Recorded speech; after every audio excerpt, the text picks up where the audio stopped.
Hello, everyone.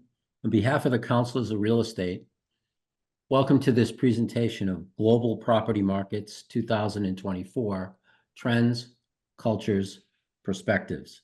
Thank you for joining us. My name is John Bachesky, CRE. I'm the sitting second vice chair of the Councilors of Real Estate and president of Real Estate Fiduciary Services in Somerville, South Carolina. The Councils of Real Estate is a distinguished international group of accomplished advisors addressing real estate challenges worldwide. Experienced, innovative, principled, and credentialed problem solvers. Councilors reside in 22 countries, practice in many more, and offer expertise in over 60 real estate disciplines across all asset classes. Each has earned the prestigious CRE designation. Let's recognize our 2024 sponsors: Busac Real Estate, Capright, Equus Capital Partners, J.P. Wygand and Sons, McCurdy, Riskin, Olson, and Delapel, Tristan Capital Partners, Relpe, WPJ McCarthy and Company, and Barbara and Steve Leader, CRE Emeritus. Thank you very much for your support. Before we begin, I'd like to offer you a free digital subscription to the Councilor's peer-reviewed professional journal, Real Estate Issues. It's been named one of the top 10 essential real estate publications in the US. Please visit cre.org/REI to subscribe. You're encouraged to utilize the Q&A feature should you wish to submit a question. Your participation is welcomed, and we'll answer as many questions as time allows. I'd like to introduce today's moderator, Richard Barkham, Ph.D., CRE, Global Chief Economist, and Global Head of Research for CBRE. Richard is a senior fellow and lecturer in real estate at Harvard University, professor of the practice at the University of North Carolina, and an honorary professor at University College, London. He is the author of Real Estate and Globalization, published in 2012, as well as The Determinants of Small Firm Growth, published in 1995. Dr. Barkham was invited to membership in the Councils of Real Estate in 2015. One more distinction for Richard is that he hosted our very first webinar in this Councilor series, which still holds the record with over 1,000 registrants. So good for you, and welcome, Richard. It's all yours. Well, thank you very much, John, and let me join with you in welcoming everybody to our seminar on trends, cultures, and perspectives on global real estate. I'll be moderating the seminar. I particularly like the term or the word cultures in the title. It's something that we don't often discuss within real estate, but we know that culture affects real estate outcomes. And I think it's going to drift into the course of our seminar this morning as we address the future of the office. That is not the only subject that we're going to address over the course of the morning, but I think it's one of the big perplexing issues in our industry today, particularly in North America. And we will be focusing on that somewhat over the course of the seminar. So, welcome everybody. Now, I'm joined by esteemed councillors. Dr. Dennis Schoenmaker is Global Head of Forecasting and Data Analytics at CBRE. Dennis has a Ph.D. in Real Estate Economics from the University of Groningen in the Netherlands. And he has worked as an economist for CBRE and for AEW. And many people may have heard of CBRE Econometric Advisors. Dennis leads that part of the CBRE network.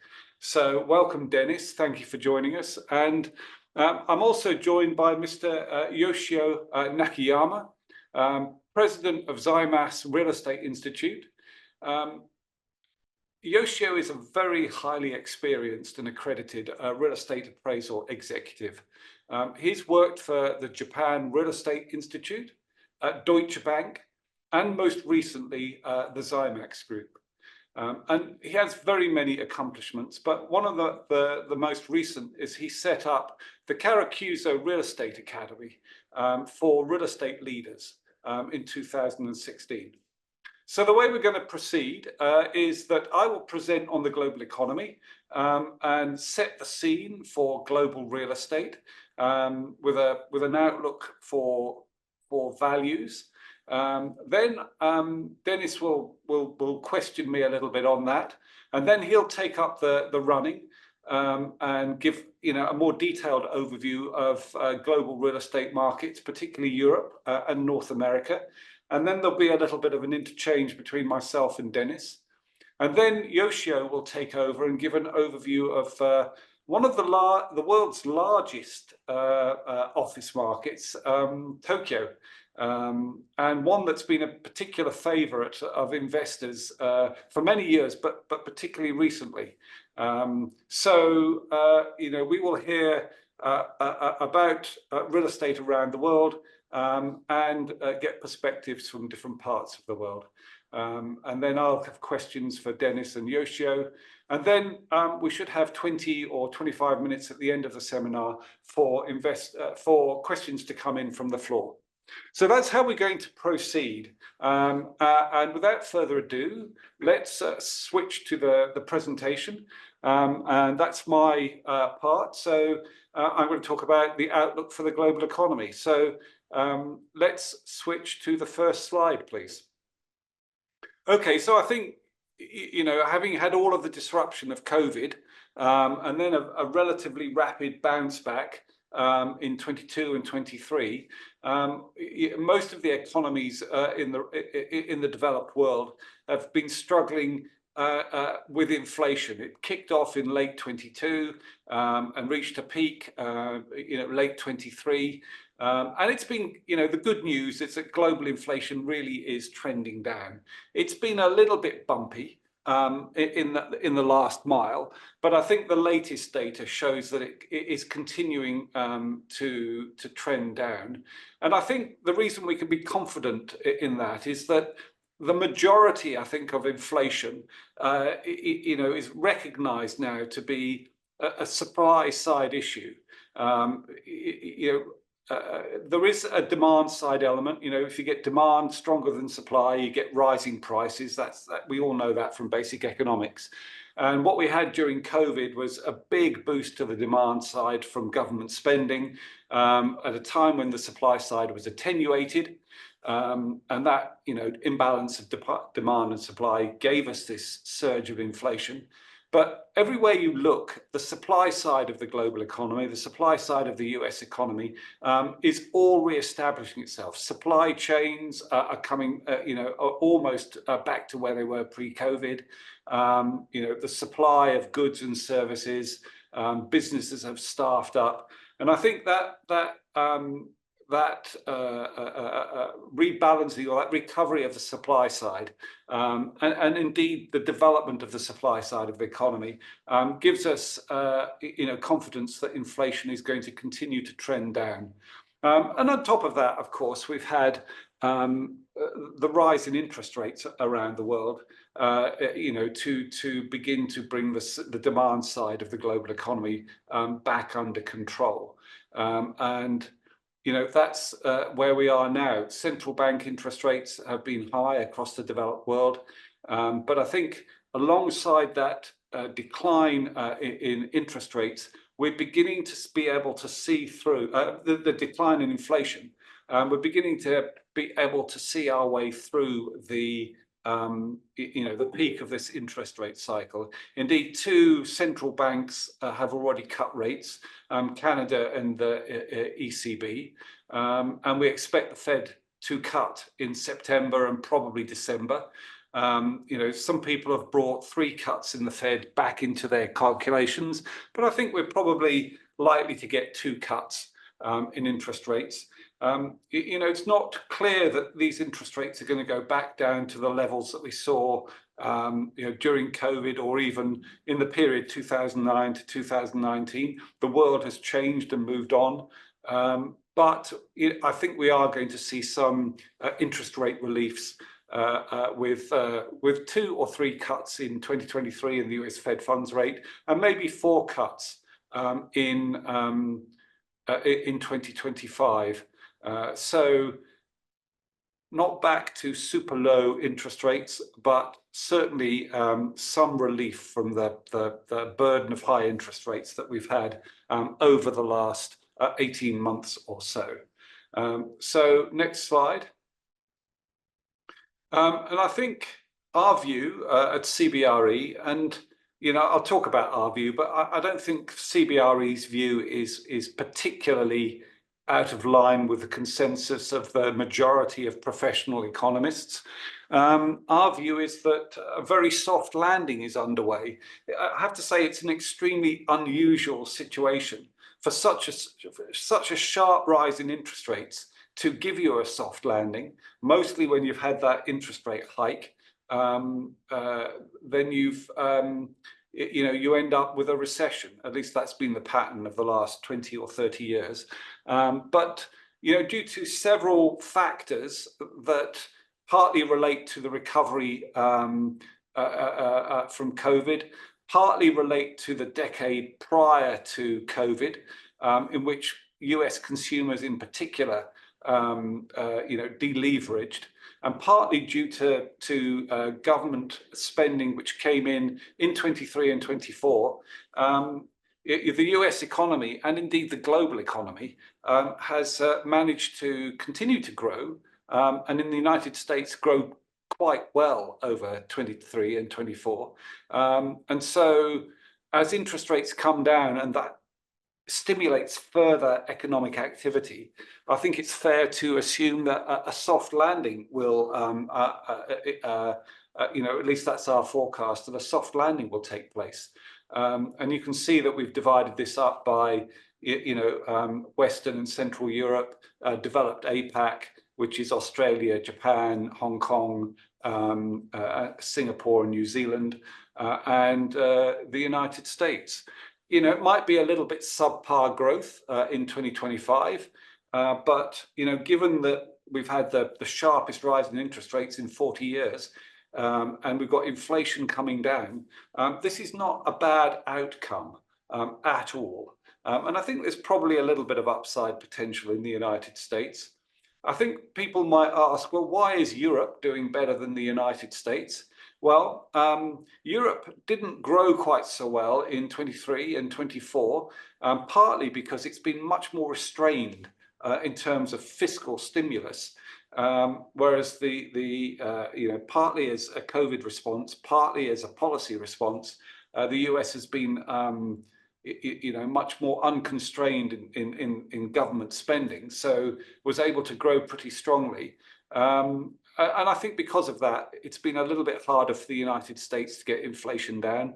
Europe has made a little bit more progress more quickly, and that's feeding through into a more confident consumer sector. And as we've already explained, the ECB has cut interest rates before the United States. So a little bit of catch up and a little bit of better inflation performance in Europe. But there's not really that much difference between the major developed economies. As I say, potentially a little bit subpar in 2025, reflecting the lingering effects of high interest rates, but basically, a soft landing by any standard whatsoever. So next slide. Ooh, that's going. Yeah, there we go. Let's go forward, not backwards. So is it all problem free? I mean, inflation's coming down, interest rates coming down. Is the world problem free? Well, I mean, obviously far from it. And there are many different problems that I could focus on, but the one that really worries me, and the one that I think is really important for real estate professionals, is to consider the state of government finances. And this is just the government balance. So this is the fiscal position. Broadly speaking, there are lots of different ways of measuring this. The balance between what the government's spending and what it's getting in cash. And you can see that, given that we've had a soft landing, given that we've actually had quite good growth in the economy, you've still got governments with, quite big deficits. And, if you will have a look there, the government with the biggest deficit is the United States. And you may quibble with this measurement. There are lots of different measurements. Other people would put it at 6%. But 6%, 7%, that is a yawning deficit. And I think that will be that means, government is issuing a lot of paper, and that is going to add to bond market volatility. And it's going to create a situation where long-term, even if as short-term interest rates are falling because inflation is coming down, it's going to keep long-term interest rates. They will trend down. We do see that. But it is problematic, I think, for the fact that governments are borrowing so heavily. That's going to be a factor maintaining long-term interest rates. And I have to say, sooner or later, somebody will have to deal. One of the politicians that is elected in the United States will have to deal with this government deficit. And that means, either you do this through massively expanded economic growth, or you do it by restraining spending or increasing taxes. So, I think we've got a very favorable economic environment, but it is not a problem-free economic environment. Okay, next slide. So this is just my point about bond rates. They're obviously very elevated relative to where they were in 2009 to 2019, and even during the pandemic period.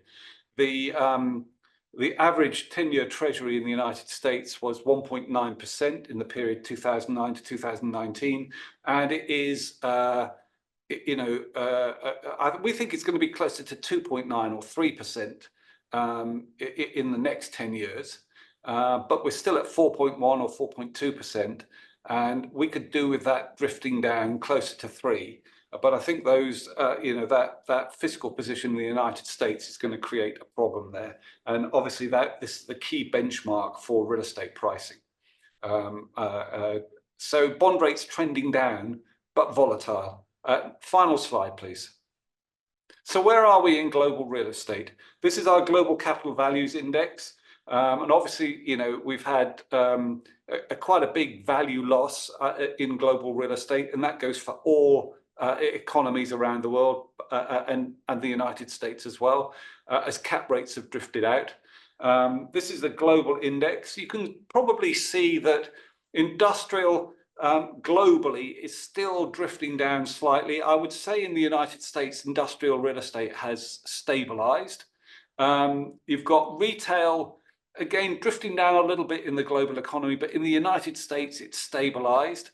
Office is trending down globally and still trending down in the United States. And I would say multifamily, although I don't have it on this chart, in the United States, it's almost stabilized, but I would say values are still drifting down, at least into Q2. So that's my presentation. That's the outlook on the global economy. I'll stop there, and we'll move on to Dennis in a moment, but I think there may be some questions for me before we move on. Yeah, Richard, thank you for setting the scene. I have 3 quick questions. We have had quite some eventful weekends in a row. So my first question is around the US presidential election. How might that impact the global economy on who will win? Well, there are a big range of outcomes, and there is quite a lack of clarity, I think, on what the potential economic policies will be. So it's very early to say. And I don't think any presidential candidate will want to destabilize markets or destabilize the economy if it's growing. All I can go on is the reported statements that we've heard. And as I say, they're very unclear. But before, the former candidate, President Biden, had declared that he would allow the tax cuts that were made in 2016 to lapse. So that would have been, I think, a negative for the economy, but quite good for the fiscal situation that we've seen. Coming out of President Trump's proposals, we see those tax cuts probably staying in place, and then funding those through tariffs. I think there's proposed, and there's a lot of difference between proposal and actuality. A proposed tariff of 10% on global goods and maybe 60% on China.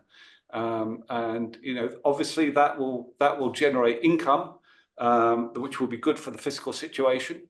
But it could cause some turbulence, at least short-term turbulence, as US economy reacts to those higher prices, and the currency reacts as well.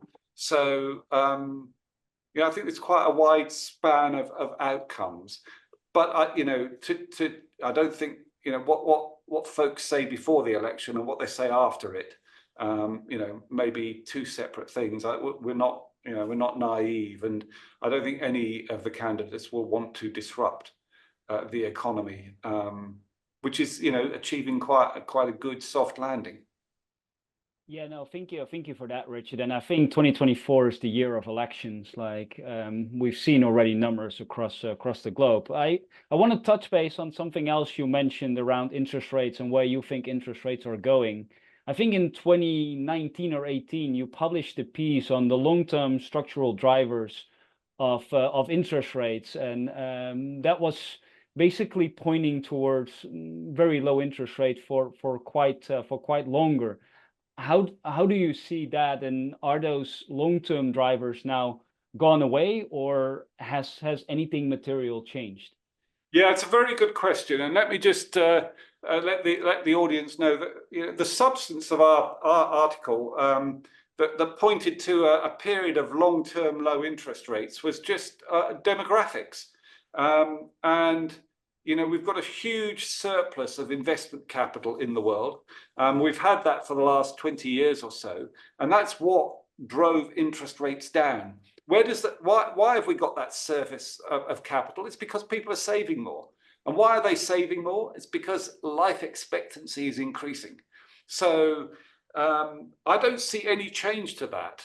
We've got this situation, we've got surplus capital, because people are living longer, having to save for their retirement and sometimes save for their kids. We see it all around the world. And that's a huge impact on the global economy. What's changed, I think, over the course of the crisis, and it's lingering on, is that governments, which were pretty austere and disciplined in the post-GFC, most governments had to cut back on spending. During COVID, they've discovered spending again. So that has changed a bit. I mean, I think there are limits to government spending, and bond markets will react. And I do think interest rates will trend down back to low levels, much lower than they are now. But I think the thing that, in the short and medium term, and that could be 3 or 4 years, we're left with these lingering high interest rates because of government finances. Yeah, no, I think that's great to hear, and that will of course have a lot of implications on where exit cap rates will be in the next 5 to 10 years. Maybe one last question. There's a big theme going on in the globe that we're going from global collaboration to global competition. You just mentioned something more around like the tariffs that the US might wants to put up. Europe wants to put tariffs on China as well. How will this disrupt the global economy, and will there be a significant impact of that? Well, I think, I think that what's looming is a bigger trade war with China, probably. China's economy is struggling a little bit, and it's got a vast manufacturing capacity. And I think governments in Europe and the United States want to protect and nurture their manufacturing activity. I mean, at the moment, the level of global trade has gone up.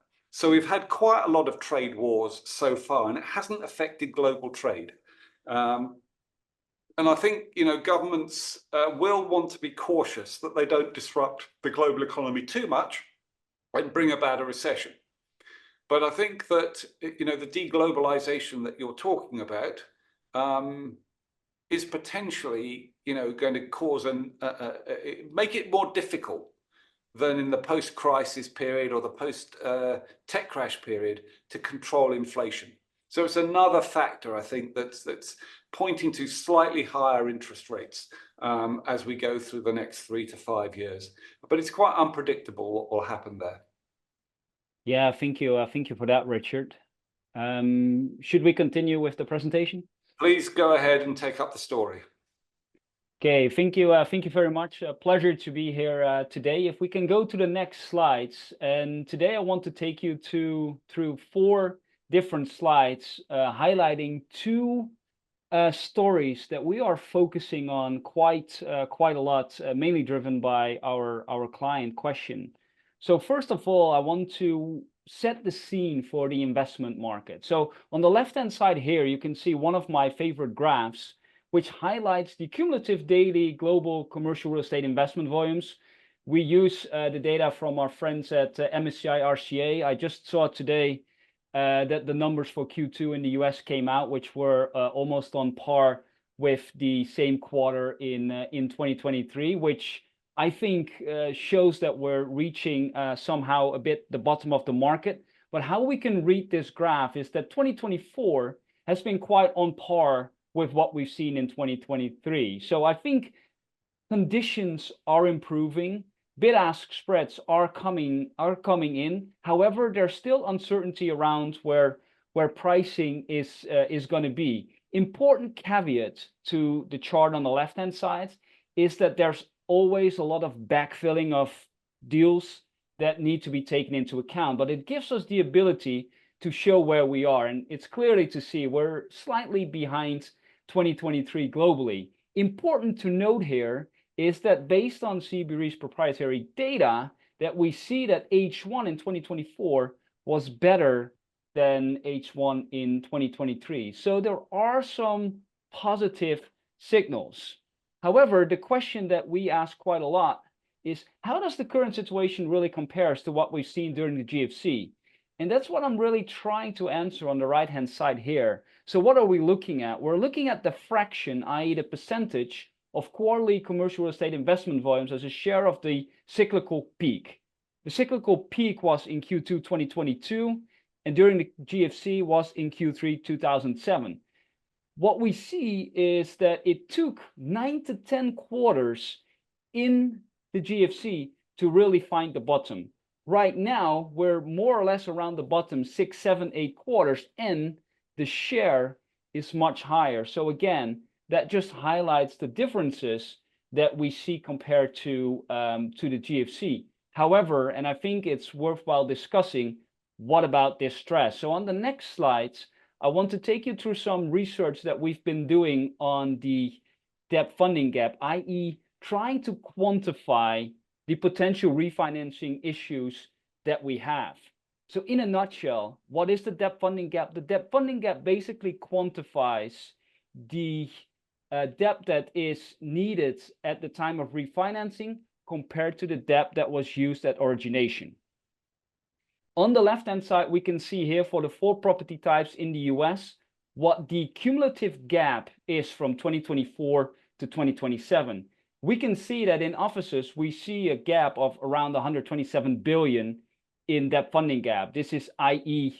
the debt that we need to overcome, mainly due to the losses in capital values, but also due to the more restrictive lending environment, i.e. lower LTVs that we see. We also see that multifamily has a gap of around 45 billion. And this is where it becomes interesting. The first publication that we did was in December 2022, where we only saw an issue in the office markets.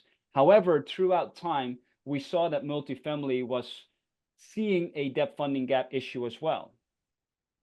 Interesting question then arises, how does this really compares to what we've seen during the GFC?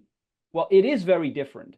During the GFC, we saw a debt funding gap across the different sectors.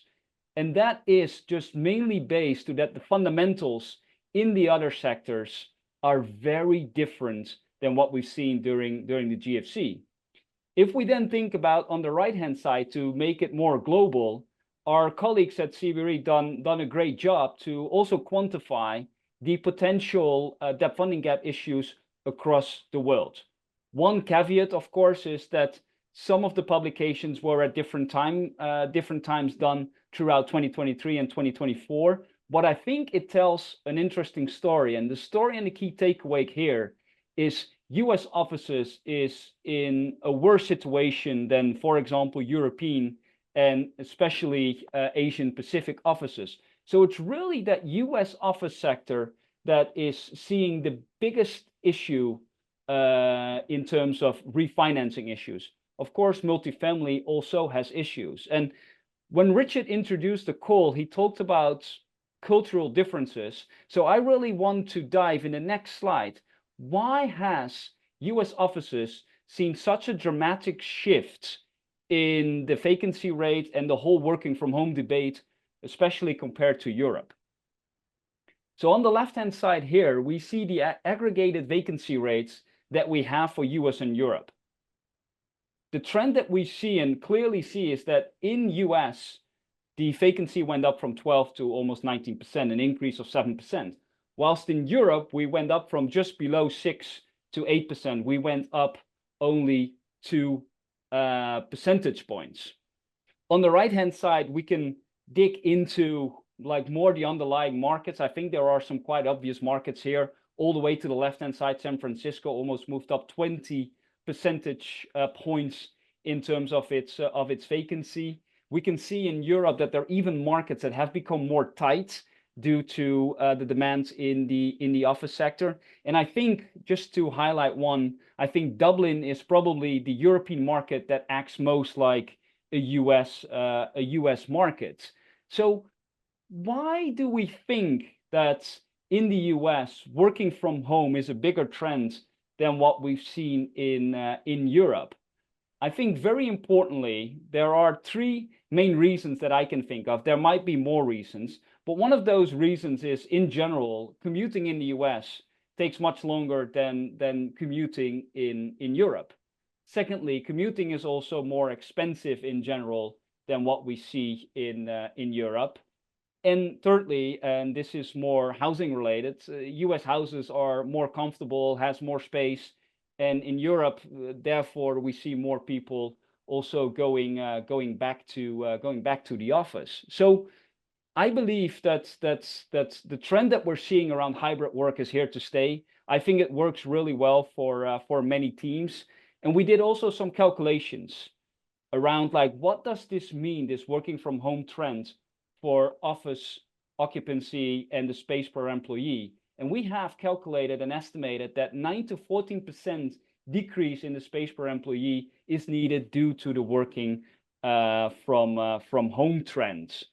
So 2 other things that I really want to highlight in the office sector, because if we look at the headlines, we sometimes get carried away with what the underlying data really tells us. So if we go to the next slide, and this is my last slide, I really want to highlight 2 trends that I think are very important.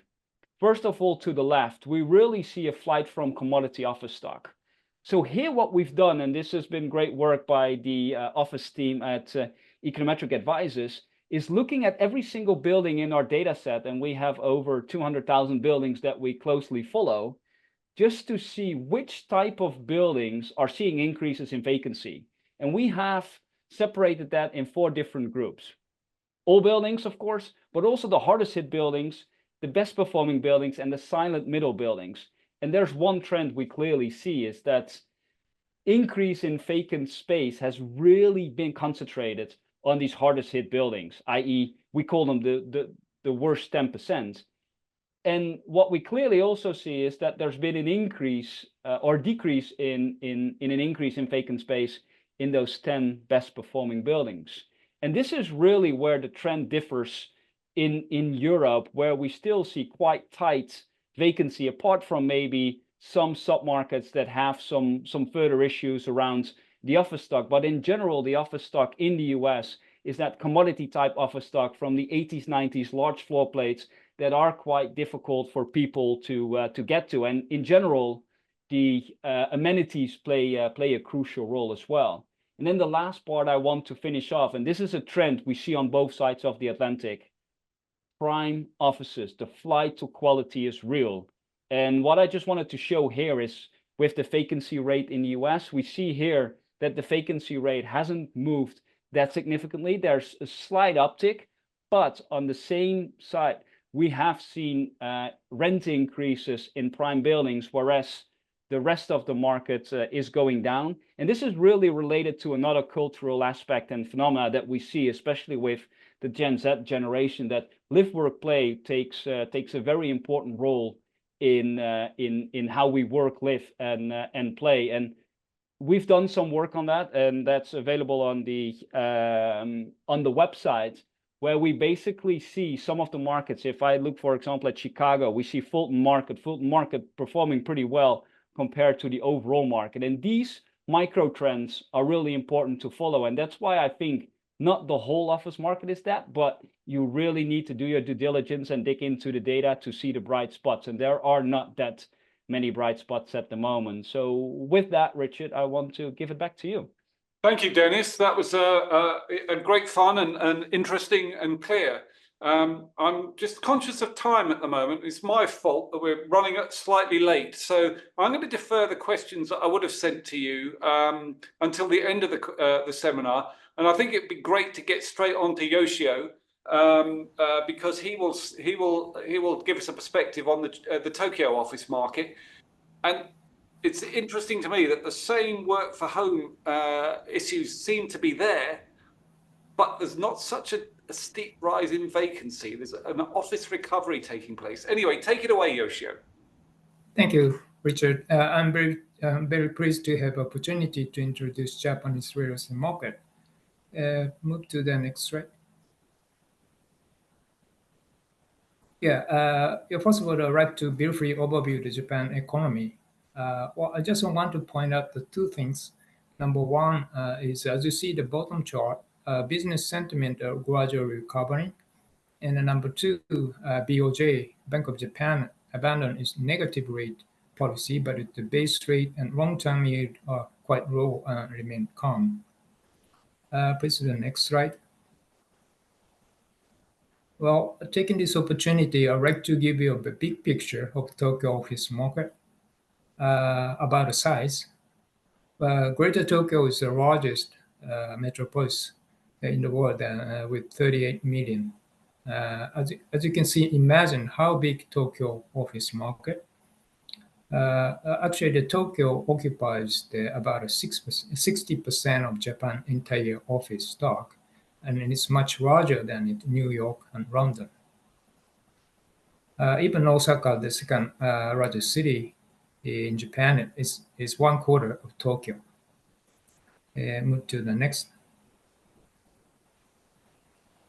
I want to introduce a little bit about the future of office stock in Tokyo. We created an office pyramid, like a population pyramid. Total market size of Tokyo office stock is about 470 million square feet.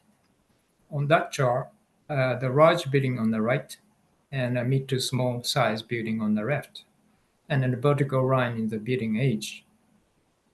Large buildings are typically owned by the large corporation, institutional investors, funds, and REITs. And mid to small ones are mainly owned by the small companies and individuals, but it's also owned by the funds and REITs. In terms of the building age, The large building is younger, at average 26 years. Then the other one is 35 years because of the continuous new office supply. Move on to the next. Here's the market cycle from year 2005. Vacancy rate on a horizontal line and the rent index is on the vertical. In the past, there are two negative incidents, GFC and COVID. At GFC, vacancy increased 3 to 9% and rent dropped by 45 points. However, this time it's very lucky because the vacancy rate increase is quite moderate, and especially starting vacancy points, it was quite low at around 1%. Recent throw at Q3 2022 was just a 4% vacancy, which was 3% increase from the beginning of COVID, but now recovered to 3.22%. Well, I can say impact of COVID is quite moderate, and current vacancy is a quite healthy level. Move on to the next. I'd like to talk about the office demand. The COVID has triggered people to rethink about their work style or where they work. The most important change was the introduction of office attendance rate. Well, this slide is the most recent data from a semi-annual survey. Average attendance rate was 72%. This may be much higher than in the US, around 50% by Castle Systems. Full attendance is just around 1/4, and the remaining 3/4 intended to remain teleworking. Move on to next slide.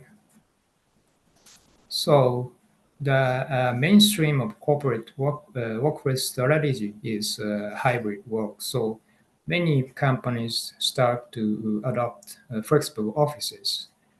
Actually, this becomes another type of office demand.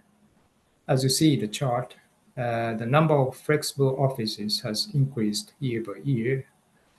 Well, its current volume is around 2% of office stock in Tokyo. I heard that New York was around 4 to 5%, and London was 8%. Move on next. How about a main office? Well, is the current office size appropriate enough? Actually, the around 35% feels very small or somewhat small. Then, as you see in the yellow arrow in chart, the percentage of expansion needs is increasing year by year. The main reason for office expansions are quite positive, such as to improve the comfort of office environment, to accommodate for future hiring, or to motivate employees. Please go on next slide. Next, I'd like to move on to capital markets. Well, first of all, I can say that Japan is a key destination for cross-border investment. According to the CBRE APAC Investor Intention Survey, Japan remains top. And then as you see the chart, Tokyo was the first with the total investment volume of $7.65 billion USD in Q1 this year. Last year was the fifth. Please move on to the next slide. Why Tokyo is so popular for cross-border investment? I listed up major reasons. Number one, again, it's a quite large city with 38 million population. And two, low country risk and stable real estate market. And three, the high liquidity with many cross-border or domestic players. And four, as you see the chart, Tokyo can attain stable or wide spread. And then five, easy to get financing and cheap. Market players expected that the future increase of the spread is limited and less than 50 bips. And 6, recent FX rate benefited to the inbound investors. Last year, I saw some of the global investors in US decided to reduce office exposure and sold office portfolio, including Japan. But this year, the market realized that Japan is different and increased the budget and are actively looking for the investment opportunities. Especially Asian investors are active, not only institutional, but also the private family offices, high net worths. They are looking for the not only the office, but it also the residential properties, including the condominium unit. Please move on at the last slide. This is my last slide. Here's the cap rate trends by asset type. As you know, the retail and hotel sectors are damaged by COVID, so their cap rates were increased. However, most recent trends are that any kinds of cap rates are dropping down due to active investment market. So that's all from my side. Sure. Thank you, Yoshio. So we're open to the floor right now, but the floor hasn't given us any questions. So we'll go to the questions that we had pre-prepared. And I think since you've just spoken, Yoshi, I'll come to you. From your presentation, it seems that real estate values in Tokyo have increased since COVID.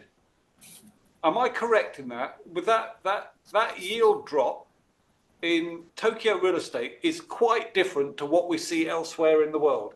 You know, am I reading that correctly? Yes, you are right, Richard. COVID was not actually the money-oriented incident, but people behavior change and demand shrink for certain sectors.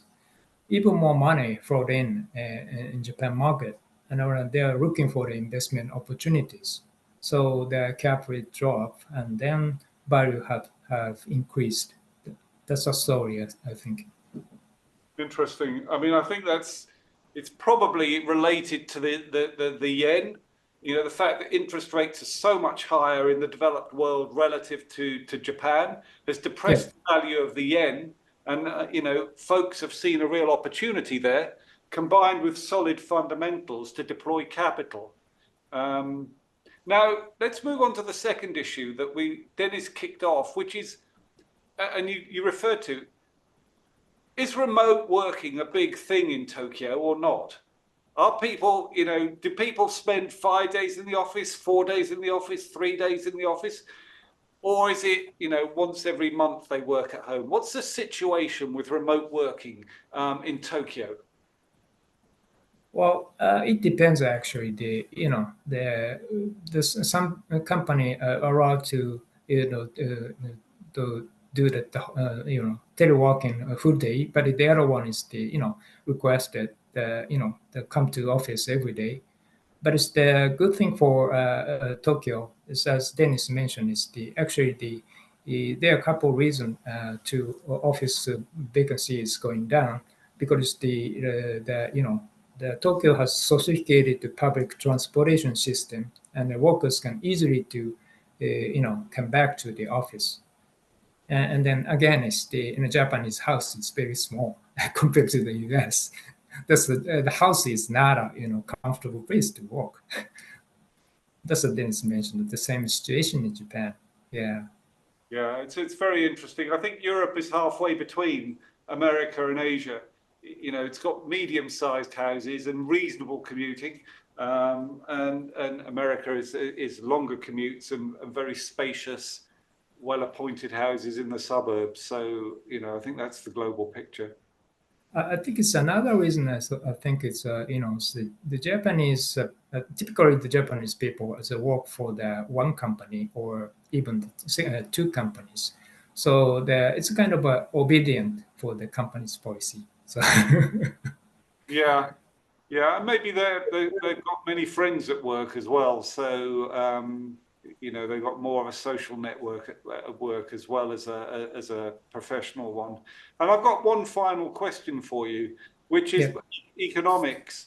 Will rising interest rates, you know, that I mean, it's only 10 basis points. It's not by Western standards, this is not material, but by Japanese standards, it's quite material. You've got rising interest rates. Is that going to push Tokyo cap rates out, do you think? Yeah, I think it's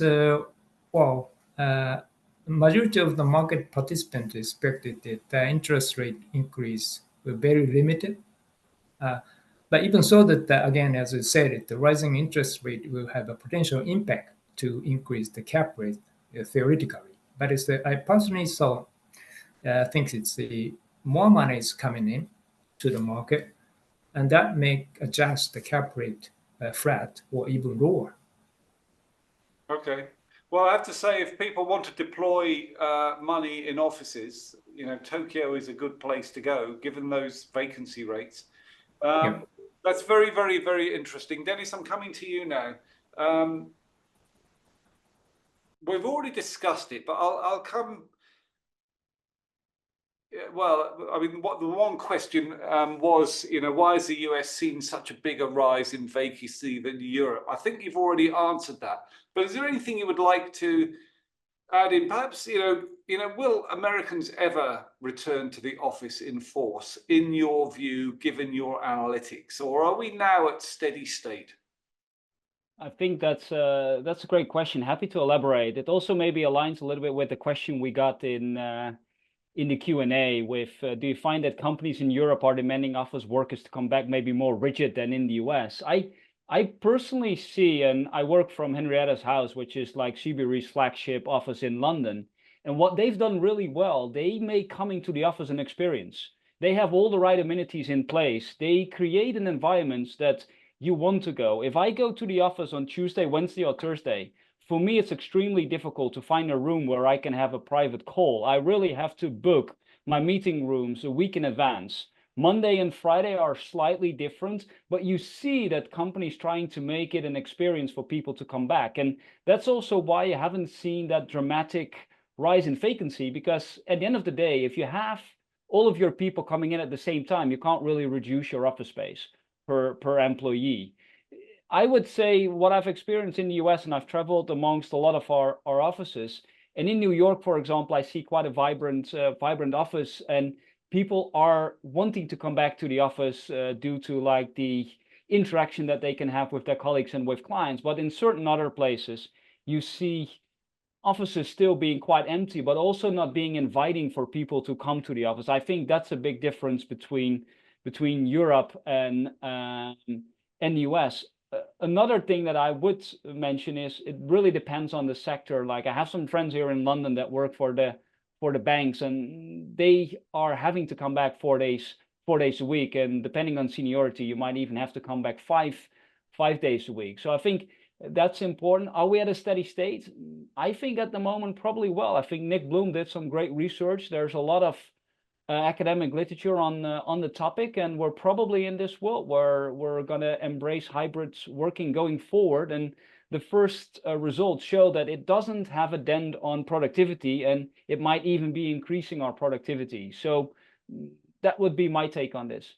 Yeah, very interesting. I personally, I mean, I think we are at a sort of steady state, but we do live in a world, if you want to look at it in economic terms, of multiple equilibrias. And I think if the labor market gets worse in the United States, if unemployment goes up, then I think that's another world that we'll have to live in and think about. And I think that could potentially add to return to office. But at the moment, labor market's still uber tight. Now, we've got some questions coming in from the floor. So there's another one, which I think may go to me and Yoshio, which is, are FX rates impacting global capital flows, or are hedging costs a headwind to investment? So we've got a situation, I mean, the answer to that is yes, I think they are. I mean, we've already talked about it in the case of Japan. You know, the weak value of the yen has given a strong impetus to capital flows into Tokyo. And I think by the same store, the relatively high value of the dollar is probably making having a little bit of an influence on foreign capital coming into the United States. Particularly Asian capital tends to look very carefully at the hedging costs, and they're enormously high at the moment. So I think that is probably disturbing capital flows into, I don't want to put words into your mouth, Yoshio. I personally expect, given the strong dollar, to see more of a capital outflow out of the United States, particularly into Europe, and maybe further into Asia. It's a very good buying opportunity for American investors outside. I mean, there are good opportunities, I think, in real estate. I think, in general, this is going to be a vintage period for the people who can acquire at the current prices.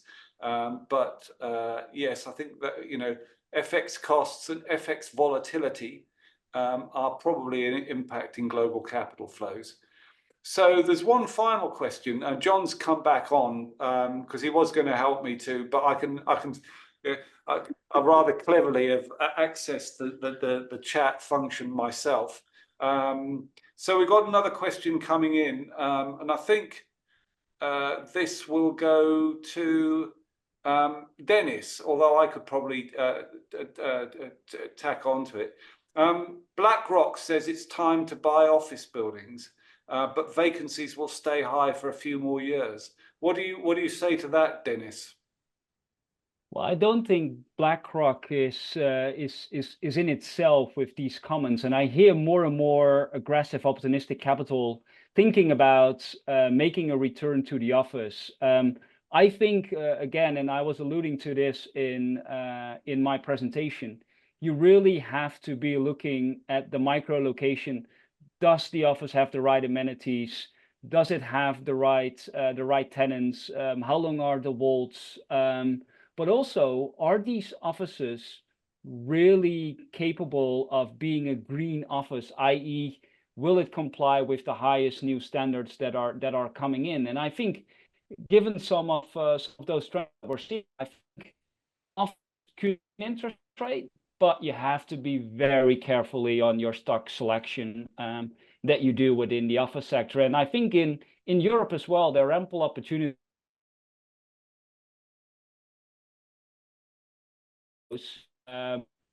Some cities that will attract some capital will flow into the office sector. So I can understand why they're making the call. However, I also want to really highlight that there is a lot on other parts of the office sector that we need to work through, because that pain is real as well.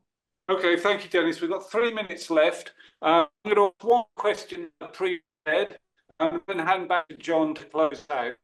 The question is, do you see signs of value bottoming in Europe and the United States? In